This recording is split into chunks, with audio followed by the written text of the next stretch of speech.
Awesome. Hey, let's just dive right into this. I'm excited for this episode. It's how to maintain excitement for your assignment. Now, when I say excitement for your assignment, what is an assignment? That's the first thing that we have to define, obviously, is what is an assignment. I think sometimes it's like one of those Christianese words, where it's like you say it and you don't know what it means and what is an assignment, and we can overcomplicate it. But at the end of the day, what I mean by assignment when I'm talking about it is simply, it's just where God has placed you in this season, where God's placed you. Now, assignments can be long, lifetime, it can be seasonal, but really it's just like, hey, maybe you're a student right now. Maybe you're going to college, getting your degree. That's an assignment. Maybe you're a pastor. Maybe you're a spouse, a parent, a friend, a business owner. There are just different assignments that I feel like God places us in for us to steward and to do well in it. And I've talked to a lot of people about this idea of, man, it's so exciting when you start something, right? Like there can be a lot of excitement when you start, for instance, like let's talk about this podcast. And I was excited to start the podcast, and obviously, there's still the excitement there, obviously. But sometimes when you start something or you feel like God's called you to do something and you're in a season, some time goes by and all of a sudden it loses its appeal. It loses its excitement. It's like, oh, this was awesome at first, and now I hate my life doing this and I have no passion for it. And I talk to a lot of people that go through these ruts where it's like, man, I'm in a season right now where I just have lost the excitement for what I feel like God has called me to do. So the reason I did this episode is just because just to speak to that of like, man, how do we maintain excitement for your assignment? I think that it has a lot to do with a couple things that we're going to talk about. The two main things really being distractions and hardship. But before that, I think we complicate a lot in this life, especially as Christians. I feel like Christians, we just complicate everything. Like people will just complicate their lives so much, and it gets stressful. Like when everything's complicated, it gets really stressful. And it's easier to break it down and make things simple, right? We got to narrow in our focus whenever we're talking about something to really get down to the bottom line of what we're actually talking about. And so when we're talking about an assignment, I think it's really important to sit down and write out what you think your assignment is in this season. I had somebody that asked me a question on Instagram, and they said, hey, what do you think, what are you called to in the season? I think that's what they said. What are you called to? And it really was, for me, it's like lead my family well, serve my church well, steward this podcast well. Lead my family well, serve my church well, steward my podcast well. And I noticed that, man, when I just make it simple, right? When I can make it consolidated and something that actually makes sense to me, things get a lot easier and you're able to prioritize and manage your life a lot better. So many people are just so bad at managing their lives because they have a million things going on, but they have no priority or structure or importance. And so they feel like their life is chaotic and their hands are in so many baskets. But when you really just prioritize what you have in your assignment in the season right now, makes it a lot easier to be able to narrow in that focus. So the first step is hey, let's define what you think your assignment is. Write down the priorities of your life of what you feel like God has called you into this season. And then from there, you'll be able to really just break it down and make it really simple. So we can talk about first, one of the things that I think that we can get, or that lets us or makes us lose excitement for our assignment, is distractions. The biggest thing is, number one, is distractions. I think that there's so much going on in our world, and it's so easy to get distracted. I was thinking about this the other day, talking about assignments, right? I mean, think about like a couple 100 years earlier. It's like, most people's assignment was literally just like, oh, I'm a farmer. I go out and I tend to my land and I make sure that my family's taken care of. And like their worries weren't, oh, Instagram, my followers. Their worries weren't, oh my gosh, like the political landscape. No, their worries were like, oh, winter's coming. I gotta make sure that my family will survive winter. Like it was very straightforward. Now I'm not saying like, hey, let's go all live in an Amish community, but I am saying that there are so many things that want to grab our attention in today's world, and so many things are just not important to you or your life. So many things, like, I don't know how many times you've done this, but sometimes I'll go on, like, let's say Facebook or Instagram, or I'm watching TV, or I see a clip and somebody says something and it just like irritates me and it just bothers me. And I'm like, man, why am I being bothered by somebody I don't even know who lives halfway around the world from me? That makes no sense to me. And so we have to make sure that we get our distractions taken care of. And I will say this, even a good thing can be destructive if it's distracting you from your thing, right? Even a good thing taken out of context, in terms of like, man, if there's a good thing, but all of a sudden it's taking all of my attention away from what God has called me to focus on in this season, that's still a destructive thing. And I love in 1 Timothy 3, 1-5, it says this. It says, the saying is trustworthy. If anyone aspires to be the office of an overseer, he desires a noble task. Cool. Like if you want to be an overseer, noble. But check this out. It says, therefore, an overseer must be above reproach, the husband of one wife, sober-minded, self-controlled, respectable, hospitable, able to teach, not a drunkard, not violent, but gentle, not quarrelsome, not a lover of money. He must manage his own household well with all dignity, keeping his children submissive. And I love this, verse 5. For if someone does not know how to manage his own household, how will he care for God's church? If somebody doesn't know how to manage their own household, how can they care for God's church? Essentially, what it's saying is this. Hey, check this out. If you can't handle your own business, why are you worrying about other people's business? If you can't handle your own household, your own life, then hold on. Why are you even concerning yourself or trying to get your hands and responsibilities in other avenues? And I think that is one of the biggest things that we do as believers, as Christians, is, hey, guess what? I need to take care of myself first, and then I can worry about other things that I feel like God wants me to do and the passions that are within my heart. But people nowadays, they're just so distracted. They're just like, ooh, new thing, like, ooh, a piece of candy, ooh, a piece of candy, ooh, a piece of candy, right? And they just get lost on this trail because they're so distracted. I read something that's it's actually really sad. So the average human attention span, it's dropped to 8 seconds. So the average human is, human attention span, they can focus on something, naturally for 8 seconds. A goldfish is 9 seconds. Humans have dropped below a goldfish in terms of what they can be, what their attention span is, what they can, really focus on at one time. So we have to think, how does this affect me? Well, it affects us because sometimes when we haven't dealt with stuff in our own lives, like our own issues, it's easy to distract ourselves with things that are going good. And that's not the right priority. Like we were talking about priority and structure. Number one priority on your assignment, guess what? You are assigned to be a follower of Jesus. You are assigned to take care of your own heart, to take care of yourself and make sure that you're good.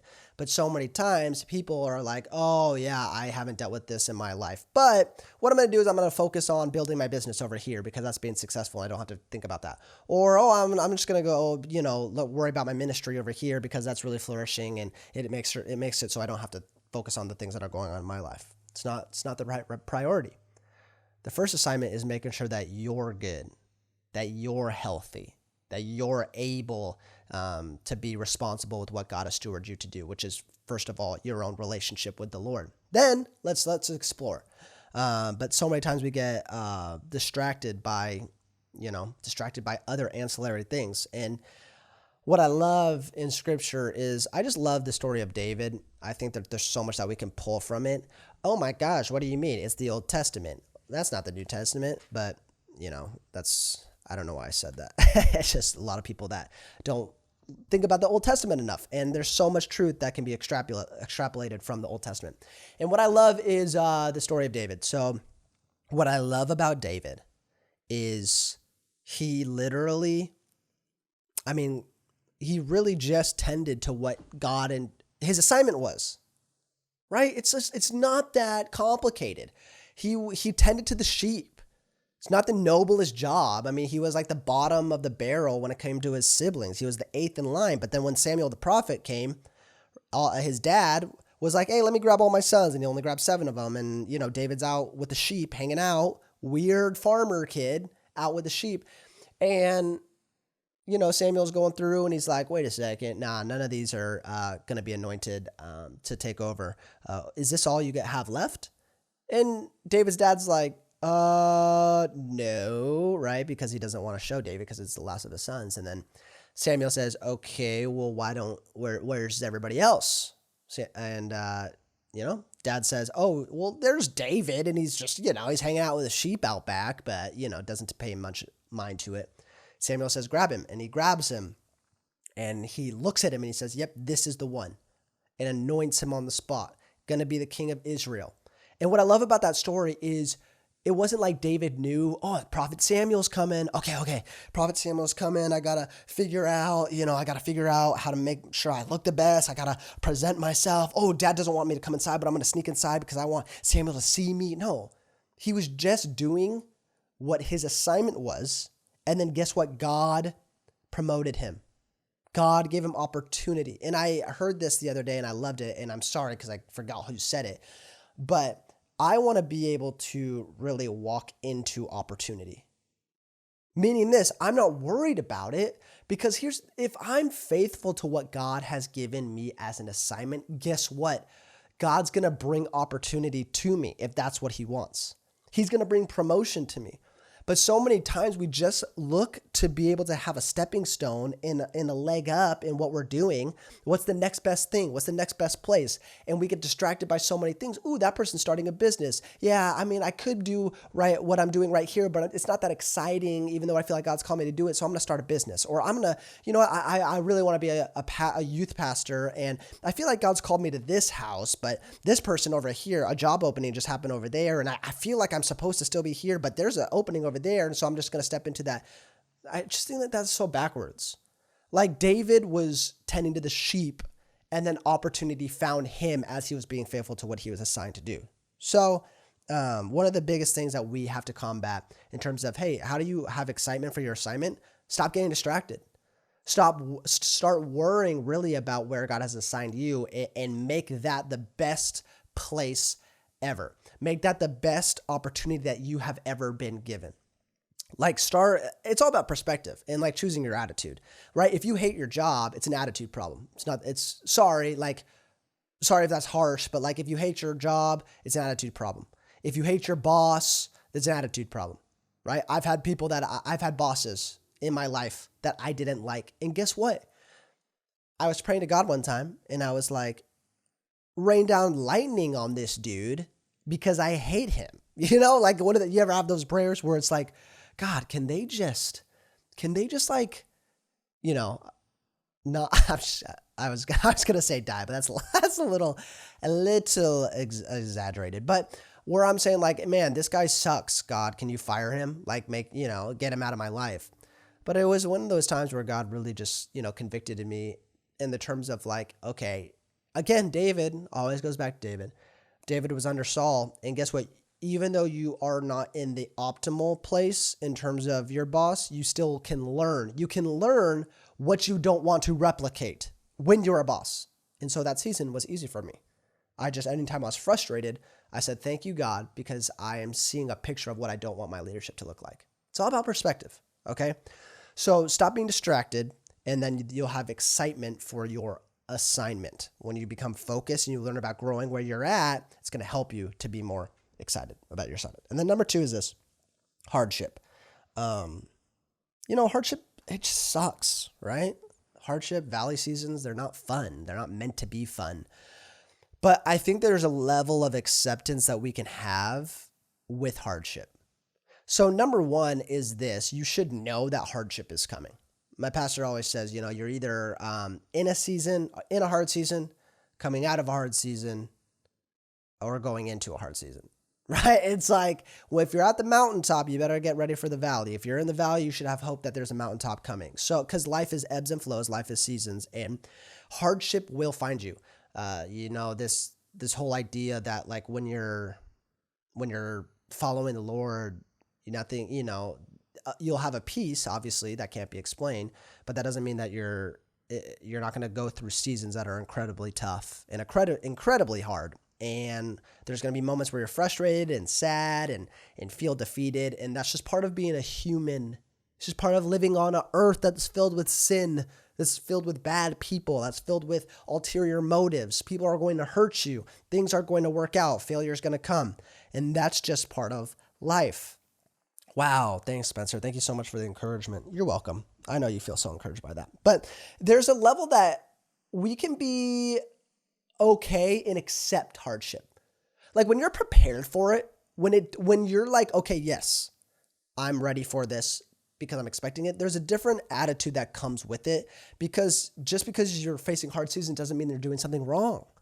Sometimes it's just life that hits you. But I love this, is that anything that's like worthwhile, I mean, we got to think about this. Anything that's worthwhile in life is going to have pain involved with it, right? Because you think about, okay, where there's pain, usually it's where you're feeling stretched, and that grows your capacity, right? So we have to be okay with the sense of, if we want to grow, if we want to become better, it's going to involve uncomfortable seasons. It's going to involve hardship, because anything that's worthwhile requires pain. And we can have acceptance within that. I always say this, you should pick your hardship. So life is going to be hard one way or the other, okay? But you can pick your hardship. And what I mean by that is this, like going to the gym is hard. Everybody's like, yes, somebody that understands me. Going to the gym is hard. But guess what? Living on a healthy lifestyle and dealing with those issues when you're 50, 60, 70, 80, it's a lot harder. It's going to be a lot harder, right? Being disciplined in your prayer life and your devotional life, that is hard sometimes. Sometimes it's really hard. Guess what? Living apart and disconnected from the Holy Spirit is going to be a heck of a lot harder for you. That's what I mean when it comes to being consistent in prayer is hard.